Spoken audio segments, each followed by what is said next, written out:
Hi viewers, welcome to sweet home. இன்னைக்கு நம்ம ஒரு இன்ஃபர்மேட்டிவான வீடியோவை தான் பார்க்க போறோம். அதுக்கு முன்னாடி நம்ம சேனலை இது வரைக்கும் சப்ஸ்கிரைப் பண்ணாதவங்க கீழே இருக்க சப்ஸ்கிரைப் பட்டனும் கூடவே பெல் ஐக்கானையும் கிளிக் பண்ணிக்கோங்க. வாங்க வீடியோக்குள்ள போகலாம். இன்னைக்கு நம்ம பார்க்க போறது ட்ரை காஃப் எனப்படும் வறட்டு இருமல். சில நேரங்களில் பலரும் இரும்பியே உடலின் மொத்த சக்தியும் கரைந்து போய்விடும். எப்படி இருந்தாலும் அதிகபட்சமாக ஒரு வாரம்தான் இதன் ஆயுள் என்றாலும் அந்த 7 நாட்களுக்குள் பாதிக்கப்பட்டவர்கள் படும் வேதனை சொல்லி தீராது. காலநிலை மாற்றத்தால் நீங்களும் வறட்டு இருமலால் பாதிக்கப்பட்டால் இந்த எளிய வைத்திய முறைகளை பின்பற்றி பயன்பெறுங்கள்.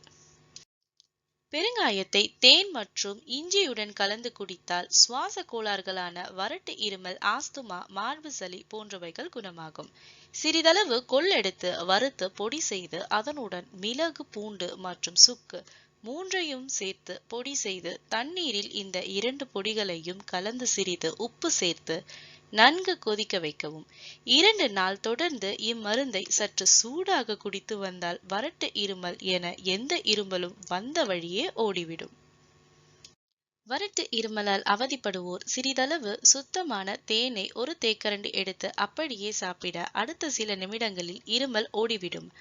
தேனுடன் எலுமிச்சை சாறு மற்றும் இஞ்சி சாறை கலந்து சாப்பிடலாம். இருமலும் சளியும் இருக்கும் இடம் தெரியாமலே ஓடி போய்விடும்.